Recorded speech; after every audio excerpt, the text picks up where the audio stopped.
kami dari kelompok 4 IBD yang akan menjelaskan tentang anatomi tubuh manusia dan kerangka tulang. Saya, Farhan Saputra. Saya Zalfa Ziva Tahira. Saya Resilia Cantika. Saya Salsabila Amanda Putri. Saya Begi Adensyah. Saya Angelika Patricia Octaviana.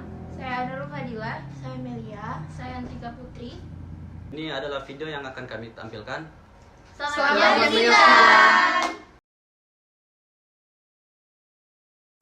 Tubuh orang yang dewasa terdiri dari kira-kira 206 tulang yang terorganisir dalam kerangka internal disebut skeleton. Kerangka manusia disebut endoskeleton karena merupakan struktur internal. Berbagai ukuran dan bentuk tulang mencerminkan peran yang berbeda dalam tubuh. Selanjutnya yaitu kerangka, untuk menyanggang bentuk dan formasi kehidupan sesuai butuh support. Pada organisme sel tunggal, support dilakukan oleh membran sel, sementara pada binatang bersel banyak dilakukan oleh kerangka atau skeleton. Ada dua macam skeleton. Yang pertama, exoskeleton, rangka luar, endoskeleton, rangka dalam. Kerangka manusia terdapat jaringan ikat usus yang disebut tulang. Tulang bersama dengan rawan, tendon, dan ligamen. Bentuk sistem rangka. Fungsi sistem rangka: 1. Menyediakan rangka yang mendukung tubuh. 2. Melindungi organ internal dari mekanisme trauma. 3. Berisi dan melindungi sumsum tulang atau hematopoiesis. 4. Tempat menyimpan garam organik atau kalsium. Tulang terdapat osteosit, jaringan hidup, serat-serat kolagen yang didukung oleh matrik deposit garam-garam kalsium. Garam-garam kalsium memberikan kekuatan tulang dan fungsi perlindungan. Fungsi osteosit adalah meregulasi jumlah kalsium yang disimpan atau dibuang dari matrik tulang. Tiap tulang dikelilingi oleh membran keras yang disebut periosteum, yaitu membran jaringan konektif yang memiliki serat kolagen tergabung dengannya tendon dan ligamen yang menempel pada tulang.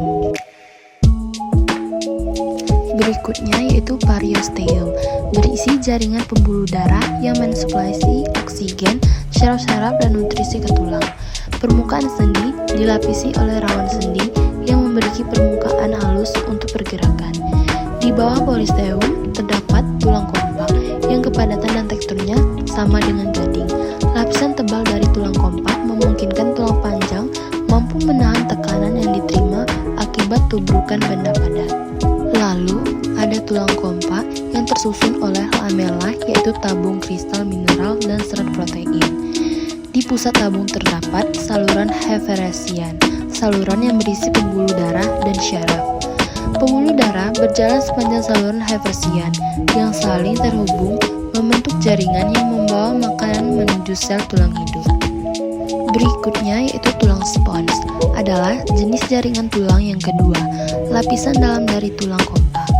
Tulang spons cukup kuat, tidak lunak meski berongga, terletak dekat ujung tulang atau epifise. Nah, kalian bisa lihat pada gambar ini. Klasifikasi tulang. Tulang pipi, tulang iga, tulang bahu, tulang panggul, tulang kranial.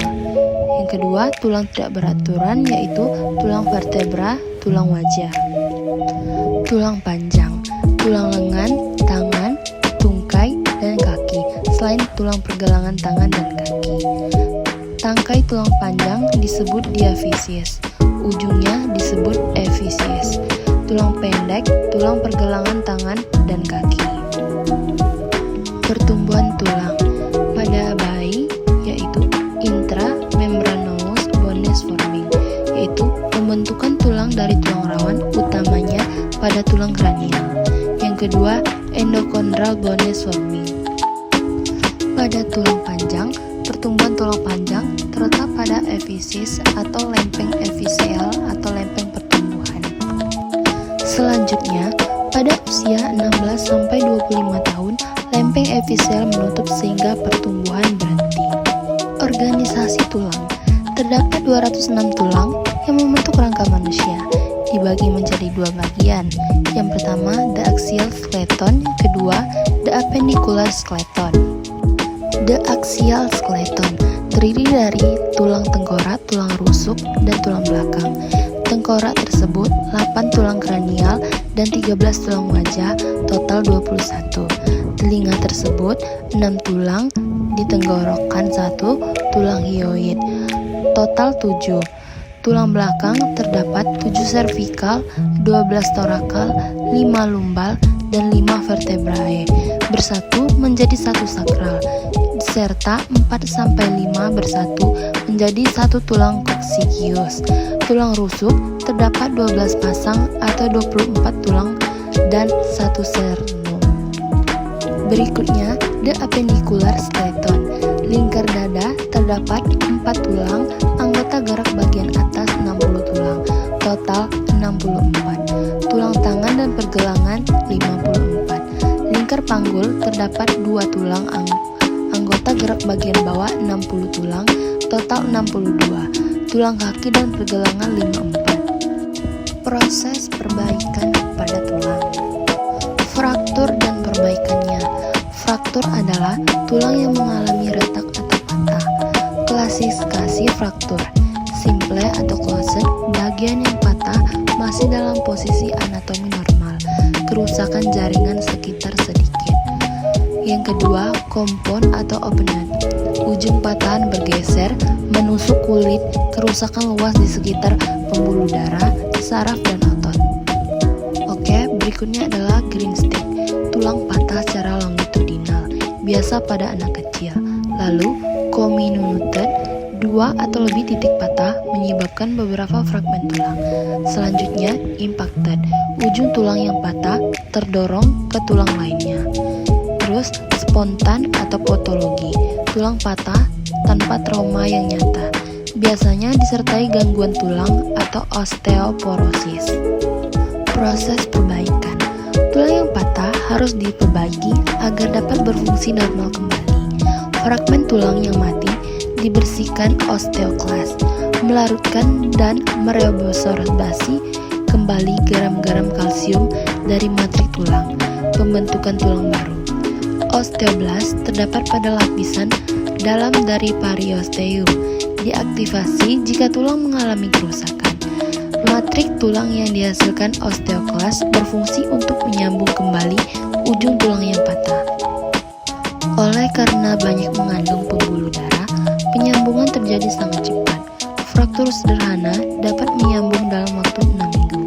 Faktor-faktor lain yang mempengaruhi penyambungan tulang adalah usia, KU, nutrisi, diet rendah kalsium, fosfor, vitamin D, dan protein. Baiklah, kita lanjut ke persendian. Persendian adalah tempat pertemuan dua tulang yang memungkinkan tulang bergerak tanpa merusak satu sama lain. Klasifikasi. Pertama, synarthrosis, sendi yang tidak dapat digerakkan. Contohnya, sture tulang tengkorak. Yang kedua, ampiarthrosis, sendi yang memungkinkan terjadinya sedikit pergerakan. Contohnya, tulang vertebrae. Yang ketiga, diartrosis, sendi yang dapat digerakkan dengan bebas. Pada sendi yang dapat bergerak bebas, dilapisi oleh rawan sendi, dibungkus kapsul sehingga pergerakan mudah dilakukan. Persendian yang bergerak bebas. Yang pertama, sendi peluru, sendi engsel, sendi putar, sendi luncur, sendi pelana.